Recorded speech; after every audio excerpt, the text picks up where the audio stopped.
Jaipur greater निगम mayor का उपचुनाव, BJP में हाई वोल्टेज ड्रामा।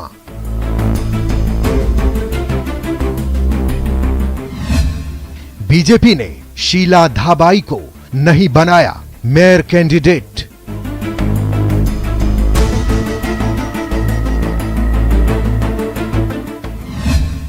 रोने लगी जयपुर ग्रेटर कार्यवाहक मेयर शीला धाबाई।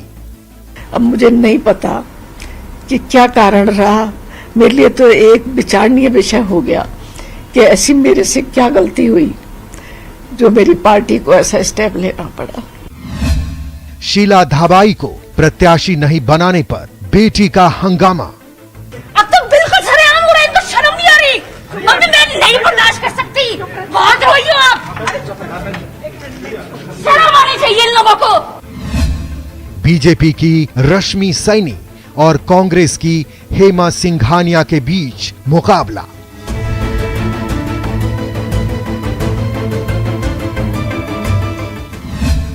मेयर उपचुनाव में क्रॉस वोटिंग का खतरा, बीजेपी की चिंता। मेयर पर महाभारत। नमस्कार, प्राइम डिबेट देख रहे हैं आप। मैं हूं आपके साथ हेमंत कुमार। जयपुर नगर निगम ग्रेटर में मेयर उपचुनाव बीजेपी कांग्रेस के लिए नाक का सवाल तो है ही, खुद को साबित करने का एक मौका भी है। लेकिन चुनाव के ऐलान के साथ ही जहां बीजेपी ने अपने पार्षदों की बाड़ाबंदी की, वहीं कांग्रेस भी लगातार भाजपा में सेंधमारी के दावे करती आ रही है। लेकिन नामांकन का समय खत्म होने के साथ ही दोनों ही पार्टियों में अब फूट खुलकर के सामने आ गई है। भाजपा की रश्मि सैनी को मेयर का अधिकृत प्रत्याशी बनाने के ऐलान से जहां बीजेपी में कार्यवाहक मेयर शीला धाबाई के आंसू निकले और उनकी बेटी ने पार्टी पर जमकर गुस्सा निकाला, तो वहीं कांग्रेस में हेमा सिंघानिया का नाम फाइनल करने के बाद रजुला सैनी और नसरीन बानो ने भी अपनी पार्टी लाइन के खिलाफ जाकर के नामांकन दाखिल कर दिया है। अब सीधी टक्कर कांग्रेस बीजेपी के बीच में है। लेकिन सवाल यह है कि आखिरकार क्या पार्टी की अंदरूनी फूट दूसरे को फायदा दिलाएगी? कांग्रेस और बीजेपी में मचे घमासान को लेकर के आज चर्चा करेंगे मेयर उपचुनाव की। तो चर्चा पर चलें उससे पहले एक नजर डाल लेते हैं आज के सवालों पर। सवाल नंबर 1, शील मामले से क्या बीजेपी को आगामी चुनाव में कोई नुकसान होगा? यह सवाल इसलिए क्योंकि शील धाबाई काफी वरिष्ठ नेता रही हैं पार्टी की और उनकी तरफ से मेयर के अलावा कार्यवाहक मेयर के तौर पर भी और उसके बाद भी लगातार सक्रियता क्या शहर में पार्टी को नुकसान पहुंचा सकती है, यह सवाल इसलिए। सवाल नंबर 2, क्या संख्या बल के कारण बीजेपी बेफिक्र है कि उसका मेयर बनना तय है, लेकिन भारतीय जनता पार्टी के सामने भी क्या कोई चुनौती इन चुनाव को लेकर के है, इस पर भी बात करेंगे। और सवाल नंबर 3 कि क्या क्रॉस वोटिंग से कांग्रेस का मेयर बन सकता है, क्योंकि कांग्रेस के खेमे से लगातार इस तरह के दावे किए गए हैं। मंत्री प्रताप सिंह खाचरियावास की तरफ से कहा गया कि कई पार्षद भारतीय जनता पार्टी के उनके संपर्क में हैं और अगर वे कांग्रेस में आते हैं तो उनका स्वागत करेंगे माला पहनाकर। आज इन्हीं सवालों जवाबों के इर्द गिर्द करेंगे आज की सबसे बड़ी बहस। हमारे साथ खास मेहमान जुड़ चुके हैं। सबसे पहले इन मेहमानों से मैं आपका परिचय करवा दूं। हमारे साथ राजुला सिंह है, कांग्रेस पार्टी की नेता, स्टूडियो में मौजूद है। साथ ही मनीष पारिक हमारे साथ हैं, भारतीय जनता पार्टी के नेता। मिथिलेश जैमिनी हमारे साथ हैं, वरिष्ठ पत्रकार के तौर पर। और शीला धाबाई जो जयपुर ग्रेटर की कार्यवाहक मेयर हैं, हमारे साथ जुड़ चुकी हैं। आप सभी का बहुत बहुत स्वागत है। और सबसे पहले शुरुआत आज मनीष पारिक साहब आप इसे करना चाहता हूं कि क्या पार्टी के फैसले के खिलाफ निकले आंसू, विरोधाभास वाली नारेबाजी आपको टेंशन में डाल रखा है, चिंता में है आप इससे, या फिर बेफिक्र हैं कि संख्या बल आपके पास है और मेयर भी आपका बनना तय है? पारिक साहब। नहीं हेमंत, वो तो शीला धाबाई जी कोमल मन की स्वामिनी हैं, तो स्वाभाविक तौर पर आता ही है। लेकिन उन्होंने कितना मैच्योर बयान दिया है कि उनसे पूछा कि आंसू क्यों आए, उनका चश्मा नहीं लगाया इसलिए आए हैं। उन्होंने पूछा कुछ कहा आपको कहना है पार्टी के विषय में? मुझे कुछ नहीं कहना है, नो कमेंट्स। तो मैं समझता हूँ कि वो मैच्योर लीडर हैं और जैसा उन्होंने सब लोगों को प्रेरित भी किया है, उनको पता है कि पार्षदों से रायशुमारी हुई है, बात हुआ है, मेयर तो एक आदमी को बनना है। तो जिस तरह के हालात मैं समझता हूं कि पार्षदों के बीच में रहते हुए सब जानते हैं, तो उन्होंने जो तय किया उसको मेयर का फॉर्म भरना है। और इसमें जो जो इच्छुक लोग हैं उनका भी सम्मान भाजपा ने किया कि आप आइए, सब इकट्ठे होइए और सब पर्चा भर के दीजिए, फिर उसमें से जो तय करेंगे वो बताएंगे।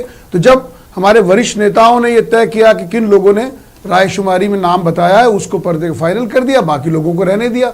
इसमें मैं समझता हूं कि इससे लोकतांत्रिक और ट्रांसपेरेंट सिस्टम नहीं हो सकता जो भारतीय जनता पार्टी ने अडॉप्ट किया है। दूसरी बात, संख्या बल का जो अंतर है 52 और 53 और 85 का, ये फर्क 35-34 लोगों का है। तो मुझे नहीं लगता कि 34 आदमियों का इतना बड़ा कोई फेरबदल हो सकता है। और कांग्रेस पार्टी की बात जहां तक है, तो जो प्रताप सिंह जी हैं उनकी खास महापौर है, उनकी पार्षद, और वो गंदी गलियों का ठेका 2 साल से नहीं करवा पा रही है। तो मैं समझता हूं कि प्रताप सिंह जी के दावों में कुछ नहीं रखा है। ठीक है, और मैं आ जाऊंगा उनके दावों पर भी आएंगे पारिक साहब, लेकिन फिलहाल जब आपने बात छेड़ दी शील धाबाई की और कहा कि उनका मेच्योर बयान है, आखिरकार वे राजधानी जयपुर की बहुत सम्मानित नेता हैं और लंबे समय से जयपुर के लोगों के साथ जुड़ी हुई हैं, न केवल जुड़ी हुई बल्कि उन्होंने सेवा की है, एक पुराने मेयर के तौर पर भी, कार्यवाहक मेयर के तौर पर भी। हमारे साथ शील धाबाई मौजूद हैं। शील धाबाई जी, आपको पता था कि पार्टी ऐसा करेंगी? आपने इतना एक लंबा समय पार्टी के भीतर गुजारा सेवा करते हुए, उम्मीद थी इस बात की कि आप कार्यवाहक मेयर हैं, उसके बावजूद भी किसी और को फाइनल कर दिया जाए?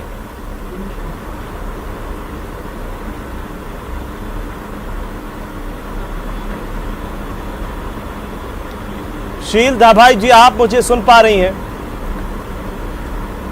मैं समझता हूं आपकी परेशानी को, इस दर्द को, कि इस वक्त आपके ऊपर क्या बीत रही होगी। जयपुर की जनता के बीच में इतने सालों तक आपने सेवा की है। शील जी, आप तक मेरी आवाज पहुंच पा रही है? हम कोशिश करेंगे आपको कनेक्ट करने की, लेकिन हमारे साथ में बाकी मेहमान भी लगातार जुड़े हुए हैं। राजूला सिंह का रुख कर लेता हूं। राजूला जी, आखिर ऐसी स्थितियां क्यों बनती है कांग्रेस के भीतर? कैसे नाम का निर्धारण किया गया? आप संतुष्ट हैं इस बात से? देखिए, शील धाबाई जी के लिए आपने अभी पहले हमारा जो जी, बोलिए राजूला जी। शील धाबाई जी के साथ जो हुआ आज, जो न्यूज पे चल रहा था, जो उनकी बेटी ने किया, मतलब उनकी बेटी को अपना सर तक दीवार पर मारना पड़ा जी, और ये बोला कि पार्टी के लिए उन्होंने इतना कुछ किया, फिर भी पार्टी ने उनके साथ विश्वासघात किया। आप सोचिए, जो पार्टी अपने वरिष्ठ कार्यकर्ता, अपने वरिष्ठ जो महापौर रही हुई हैं, जिन्होंने अपनी पार्टी के लिए सब कुछ किया, और पार्टी जब उसी को धोखा दे दे, उसी के साथ विश्वासघात कर दे, तो वो पार्टी कैसे मेयर बना पाएगी, बताइए? ये तो ठीक बात है, लेकिन आज प्रदेश की जनता, राजूला जी, आपने जो भी बयान दिया था उसको भी वापस से सुनना चाहती है। आपके भीतर इस वक्त क्या चल रहा है? क्या जो कांग्रेस के भीतर निर्णय हुआ है वो सबको पूछ करके हुआ है, या कुछ लोगों ने अपनी मनमर्जी चला दी और अचानक से ऐसे व्यक्ति का नाम आगे कर दिया जिसको किसी ने सुना नहीं था? नहीं, हमारे पार्टी में नाम पहले से ही चल रहा था जी, हेमा सिंघानिया जी का। और जो बात मॉर्निंग से आप लोगों का जो न्यूज चैनल है वो शील धाबाई जी को दे रहा था यहाँ पर कि कांग्रेस उसको भी खड़ा कर सकती है, और तब तक हमारी पार्टी का नाम भी तय नहीं हुआ था। और जो मैंने जो निर्दलीय फॉर्म भरा है वो मैंने अपनी पार्टी के अगेंस्ट में नहीं भरा। मैं आज भी अपनी पार्टी के साथ हूँ। मेरे को पार्टी बोलेगी कि आपको विड्रॉल करना है, मैं विड्रॉल भी करूंगी अपना फॉर्म, लेकिन वो फॉर्म मैंने सिर्फ बीजेपी को बताने के लिए कि हमारी हेमा सिंघानिया जी अकेली नहीं। आज आपने कोई बयान नहीं दिया राजूला जी की जो फिर अधिकृत प्रत्याशी का ऐलान नहीं हुआ? आज आपने ऐसा कोई बयान नहीं दिया? मेरा बयान यही था कि मैं पार्टी के अगेंस्ट में नहीं हूं। पहले भी कांग्रेस ही थी, आज भी कांग्रेस। उन्होंने पूछा था कि मैं कांग्रेस के अगेंस्ट में नहीं। आपने कहा राजूला जी, आपने कहा कि आपकी पार्टी के भीतर से जो हेमा सिंघानिया के नाम का ऐलान हुआ है वो ठीक नहीं है। नहीं, ये मेरा बयान नहीं था। आपके पास अगर कोई वीडियो हो तो आप दिखा सकते हैं। ये मेरा बयान नहीं था। मेरा था कि मैं पार्टी के अगेंस्ट में नहीं, मैं उनके फेवर में ही कर रही थी कि अगर मेरी जो पार्षद हैं उनका जो भी फॉर्म उन्होंने भरा है, नामांकन भरा है, किसी भी कारणवश अगर वो रिजेक्ट होता है तो मैं अपना फॉर्म भर रही हूं, अदरवाइज मैं उसको विड्रॉल भी करूंगी। तो आपकी पार्टी से तो 2 नामांकन हुए हैं और अधिकृत प्रत्याशी के अलावा? देखिए, दूसरे नामांकन के बारे में मुझे कोई जानकारी नहीं थी। मुझे सिर्फ मेरी जानकारी थी जो मैं है ना आपको राजूला जी, अभी तो जानकारी है ना आपको? नसरीन बानो ने भी किया है, तो इसका मतलब ये तो नहीं है कि सब संतुष्ट हैं मेयर का हेमा सिंघानिया के नाम के ऐलान से? नहीं, हेमा सिंघानिया का जो नाम है उससे मैं तो पूरी तरीके से संतुष्ट हूँ, मुझे कोई भी इशू नहीं है। जो मैं खड़ी हुई थी आपकी बात हुई क्या? नहीं, मेरी कोई बात नहीं हुई है। मैं आपको ये बता दूं कि मुझे बीजेपी और जो निर्दलीय पार्षद हैं जो मेरे टच में थे 25 से 30 पार्षद, हाँ। मैं सिर्फ उनके कहने पर खड़ी हुई थी क्योंकि वो खुद बहुत ज्यादा त्रस्त हो चुके हैं इन 2 साल के कार्यकाल में। अच्छा, अभी आपने कहा रजुला जी कि क्या, मैं आपसे एक बात और जानना चाहता हूं, क्या आपकी पार्टी ने आपको कहा था कि आप निर्दलीय नामांकन दाखिल करें? नहीं, मेरी पार्टी ने नहीं कहा था, फिर मेरे पार्षद मेरे साथ जुड़े हुए हैं। आपके पार्षद अब क्या कह रहे हैं? और उनमें बीजेपी के भी पार्षद हैं जो चाहते हैं कि रजुला सिंह उनकी मेयर बने। हाँ जी, बीजेपी के भी हैं और निर्दलीय भी हैं। आपको भी पता है बाड़ाबंदी में पूरे पार्षद नहीं पहुंचे। पूरे पार्षद नहीं। एक पारिक साहब टिप्पणी चाहता हूं, पूरे पार्षद नहीं पहुंचे थे, कुछ पार्षद भारतीय जनता पार्टी के रजुला जी के पक्ष में आ गए और उन्होंने कहा कि आप मेयर के लिए आवेदन कीजिए, हम आपके साथ खड़े हुए हैं। ये तो यही जानते हैं क्या कह रहे हैं, लेकिन कभी कभी ऐसा होता है हेमंत की टाइम पे नहीं पहुंचते। अब सब आ जाएंगे, सब लोग रहे हैं। आज कह रही है कि हमारी पार्टी में किसी तरह की कोई फूट नहीं है, आपके यहाँ पर फूट है। हाँ, मैं ये कहना चाहता हूँ कि मैं भी 3 बार पार्षद हूँ, अभी भी पार्षद हूँ मैं जी। तो मैं समझता हूँ कि ये जो कह रही हैं तो यही बता सकती है क्यों कह रही हैं, लेकिन लोगों ने देखा है कि जो महेश जोशी जी हैं और प्रताप सिंह जी हैं और इनके आपस में जो समन्वय नहीं बन रहा, अखबारों में छप रहा है, तो निश्चित तौर पर कमेटियां नहीं बना पाई है। पारिक साहब आपके पास में और साथ ही साथ मितेश जमीनी जी के पास भी जाऊंगा, लेकिन पहले हमारे साथ शील धाबाई जी फिर से कनेक्ट हो गई हैं। शील जी, मेरी आवाज अगर आप सुन पा रही हैं तो आप मुझे ये जवाब दीजिए कि क्या आपको पहले से पता था कि आपके अलावा किसी और के नाम पर पार्टी विचार कर रही है, उन्हें अधिकृत प्रत्याशी बनाएंगी?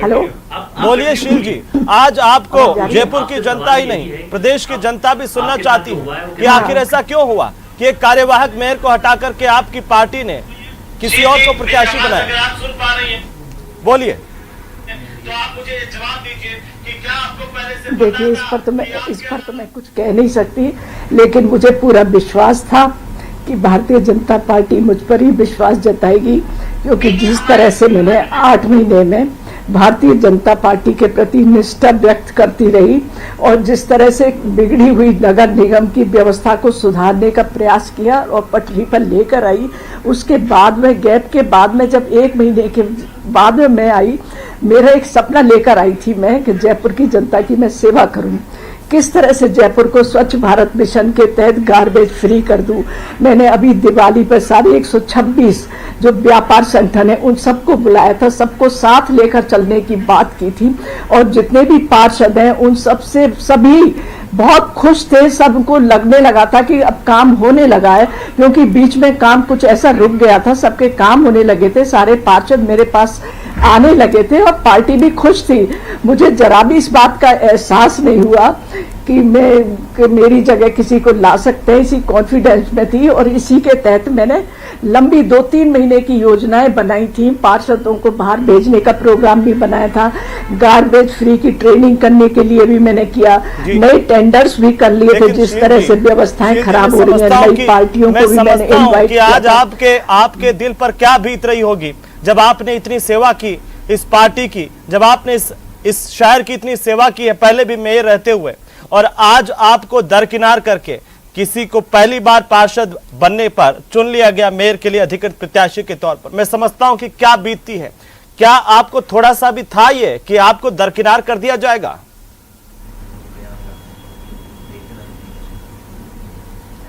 नहीं, मुझे बिल्कुल विश्वास नहीं था। जिस तरह से पार्टी मुझ पर विश्वास करती रही है, सभी नेताओं ने मेरा बहुत सम्मान किया।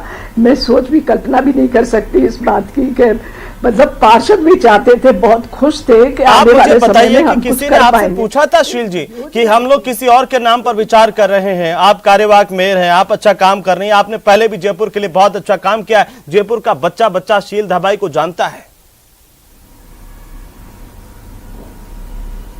आप रोइए मत, भावुक मत होइए, आप बताइए आज की आज आपको जरा सा भी इल्म था इस बात का? नहीं, किसी ने आपसे राय मशवरा किया था पार्टी में? आप बिल्कुल भावुक मत होइए, मैं आपके साथ खड़ा हुआ हूं, लेकिन हम जानना चाहते हैं कि आखिर हुआ क्या।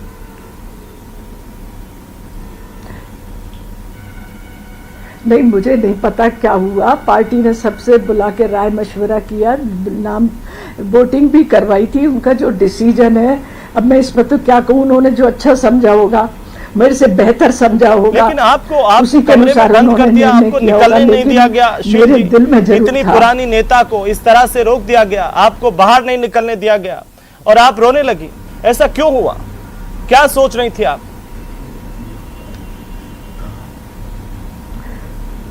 नहीं, देखिए, तो मानव स्वभाव होता है, उसके सपने होते हैं। जब सपने टूटते हैं तो निश्चित तौर पर एक मानवीय संवेदना कहना चाहिए, उनके तहत आदमी को दुख तो होता है, निश्चित दुख तो होता है, जो जयपुर की जनता के लिए कुछ करना चाहता हो और उसके सपनों पर ब्रेक लग जाए। एक बात बताइए, मैं उसके बाद मैं जैमिनी जी के पास जाऊंगा, लेकिन एक बात बताइए, बहुत भावुक पल है आपके लिए और इस बात को मैं समझता हूं, लेकिन मैं फिर आपको कहता हूं कि आप अपने आप पर कंट्रोल रखिए। लेकिन क्या आपको लगता है कि कोई नेता आपके खिलाफ थे जिन्होंने आपका नाम कटवाया, क्योंकि आपका नाम तो चल रहा था? और क्या इसलिए पार्टी ने फैसला किया कि विद्याधर नगर इलाके से सबसे ज्यादा पार्षद आते हैं, तो पार्टी को लगा कि उनको फायदा होगा रश्मि सैनी को उतार करके, इस वजह से?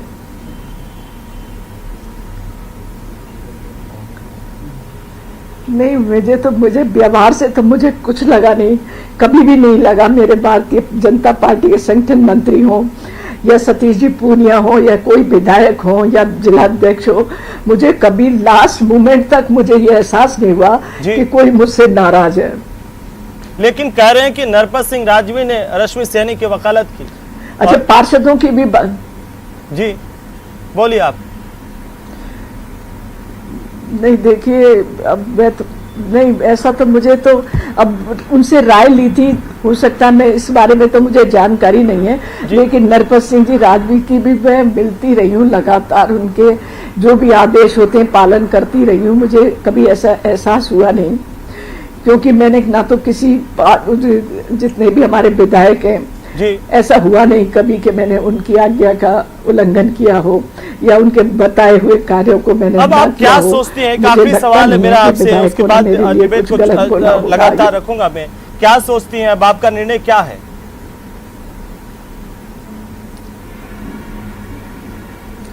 नहीं, जो पार्टी का निर्णय है वो मुझे स्वीकार है। जी ठीक है। जैमिनी साहब, बड़ा भावुक पल है शील धाबाई के लिए, और आपने तो बड़ा लंबे समय से देखा है, उनके कार्यकाल को भी देखा है। पारिक साहब तो खुद यहाँ पर बैठे हैं, डिप्टी मेयर से लगा करके निगम और जयपुर की जनता की सेवा में लगातार रहे हैं, इन्होंने भी देखा है। आज इस बात को समझ रहे होंगे कि शील जी की आंखों से अभी भी आंसू रुक नहीं रहे हैं। जैमिनी साहब, देखिए हेमंत जी, ये राजनीति में समझना पड़ेगा। अगर एक मेयर इस तरीके से रो सकती है पद छूटने के लिए, यूथ को आने के लिए, तो अशोक गहलोत सचिन पायलट को रोक रहे तो क्या गुनाह कर रहे हैं? जब युवा कब आएंगे, ये राजनीति में समझना पड़ेगा ना। पार्टी, आप कहते हो party with discipline, party with discipline, party with difference. उनकी बेटी कह रही है थर्ड क्लास पार्टी है, पूर्व डिप्टी मेयर से उलझ रही है। ये कौन से संस्कारों की बात करती है भाजपा? क्या सिखाएगी ये जनता को? आप त्याग की बातें करते हैं कि हमारे त्याग, तपस्या और बलिदान भाजपा की ये पहचान है भाजपा की। और आपने देख चुके 2019 में विष्णु लाटा जी को, तो जो भाजपा सिद्धांतों की बात कर रही है उसकी पोल तो टीवी पे खोल रहे हैं खुद ये। अगर वास्तव में अनुशासित सिपाही हैं जो सिखाते हैं बीजेपी वाले का, हम ठोक के हमारे आदमी को तैयार करते हैं, तो ऐसे उनकी बेटी वहां व्यवहार नहीं करती। इससे पहले भी जब सौम्या गुर्जर का नाम आया था तब हमने ये देखा था नजारा। तो आप पार्टी को, इमोशनों से तो पार्टी चलती नहीं पॉलिटिक्स जी। अगर उन्होंने, लीडरों ने डिसीजन लिया है तो किसी सोच समझ के लिया होगा। और रश्मि सैनी जो विद्याधर नगर जोन से है, उनके पति के ऊपर भी आरोप लगे लाइट समिति में, उनके खिलाफ भी प्रदर्शन हुए। तो आखिर पूरी राजनीति में ये भी कहा जा रहा है जैमिनी साहब कि उनके खिलाफ तो बार बार पार्षदों ने प्रदर्शन करते हुए आरोप लगाए थे कि इनके पति ही हर काम में दखल अंदाजी करते हैं, लाइट समिति में रहते हुए। जी, मैं यही कहना चाह रहा हूं कि जब सत्ता की छूटी मलाई तो छूटी रुलाई। आप सत्ता की मलाई को छोड़ना क्यों नहीं चाहते? आपको पार्टी ने एक बार मेयर बनाया, उसके बाद कार्यवाहक मेयर बनाया, अब आपका ही ठेका है और कोई नहीं बनेगा। और कोई शपथ लेके आया कि आप ही रहोगे। कुछ कहना चाहते हैं आप इस पर? मुख्यमंत्री के लिए हो रहा है, इसलिए तो बीजेपी में वसुंधरा राजे बनामदर हो रहे हैं। ठीक है, इसलिए कांग्रेस में ये बुजुर्ग नेता कब समझेंगे? दाबाई जी बोलिए।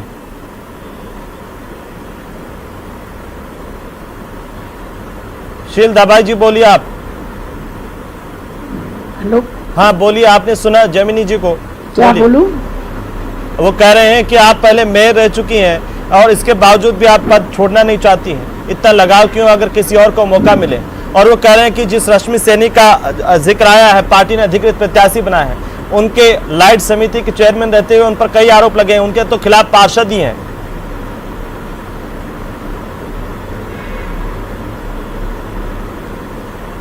देखिए, राजनीति में कोई भी आता है जी, वो सेवा करने के लिए आता है।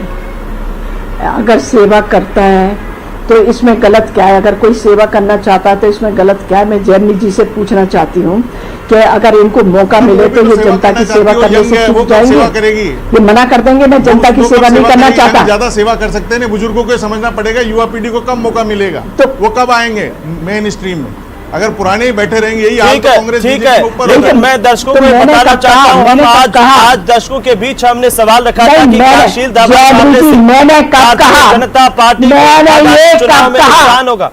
ठीक है शील जी, अब बात कंप्लीट कर लीजिए अपनी। नहीं सुनिए, एक बार मैं जैमिनी जी से पूछना एक में। हाँ बोलिए। मैं ये कहना चाहती हूँ जैमिनी जी से कि मैंने कब कहा? मैंने कहा ना मुझे पार्टी का जो निर्णय वो स्वीकार है। मैंने कब कहा? ये कैसी बातें कर रहे? मैंने एक भी शब्द बोला क्या अपनी पार्टी के लिए? ठीक है, जो निर्णय कर लिया। मैंने ना तो किसी के विधायक को या किसी को नहीं कहा कि मेरे पार्टी के मुझसे नाराज थे। फिर ये कैसी बातें कर रहे हैं? मैडम, हम तो जो दिखता है वो कह रहे हैं। ठीक है, पहले भी मुझे नहीं बनाया था, मैं 8 महीने चुप रही थी ना। टाइम भी ऐसा ही हुआ था। नहीं, क्या दिख रहा है आपको? मैंने 8 महीने तक जब मुझे नहीं बनाया था, नहीं मुझे इस बात का जवाब दीजिए। पहले भी मैं 8 महीने बीजेपी के एक सीनियर लीडर को कहा पार्टी थर्ड क्लास है, बीजेपी थर्ड क्लास पार्टी है। आपकी बेटी ने कहा बीजेपी थर्ड क्लास पार्टी है। ठीक है, मैं थोड़ा सा रोकना चाहता हूँ और दर्शकों को हम बताना चाहते हैं कि आज हमने सवाल किया दर्शकों। शील जी एक मिनट जी, हेलो, हाँ। 1 मिनट ये कहना चाहती हूँ, मेरी बेटी कल कांग्रेस में भी हो सकती है, किसी भी दल में हो सकती है। ऐसा होता नहीं है कि बाप बेटे अलग अलग विचारधारा के होते हैं। माँ बेटे अलग विचारधारा के हो सकते हैं, उसकी अलग विचारधारा हो सकती है, मेरी अलग विचारधारा हो सकती है। तो आप उस पर कैसे उंगली उठा सकते हैं? उसको आजादी है, वो कहीं भी करे, कुछ भी करे। ठीक है, आज हमने दर्शकों से सवाल किया शील दवाई मामले से क्या बीजेपी को विधानसभा में नुकसान होगा। 80% लोगों ने कहा कि हाँ और 20% ने कहा कि नहीं, आगामी चुनाव में किसी तरह का नुकसान ऐसा नहीं होगा। पारिक साहब, छोटा सा कमेंट आपका चाहता हूं, उसके बाद खत्म करेंगे। बिल्कुल, मैं माफी चाहता हूं, समय नहीं है, बिल्कुल संक्षेप में जो आपने शील दवाई आज भावुक हो गई हैं बहुत। जी, वही मैंने कहा कि शील जी एक भावुक महिला है और ये जो माँ बेटी का संवाद भी है जी, तो बेटी को कुछ लगता है, वो अपनी माँ से कुछ कह रही है, माँ उसको चुप करा रही है, मुझे तो यही दिख रहा है। तो मुझे लेकिन आपको कोई नुकसान नहीं होगा, आपको कोई नुकसान नहीं होगा? बिल्कुल नहीं होगा। और मैं आपको चलिए, बहुत शुक्रिया, मैं माफी चाहता हूं, अब बिल्कुल समय नहीं है। बहुत शुक्रिया आप सभी मेहमानों का चर्चा में शामिल होने के लिए। ये देखना होगा कि आखिरकार जयपुर ग्रेटर का आगामी मेयर कौन होगा, लेकिन चुनौतियां बहुत सारी है। नमस्कार।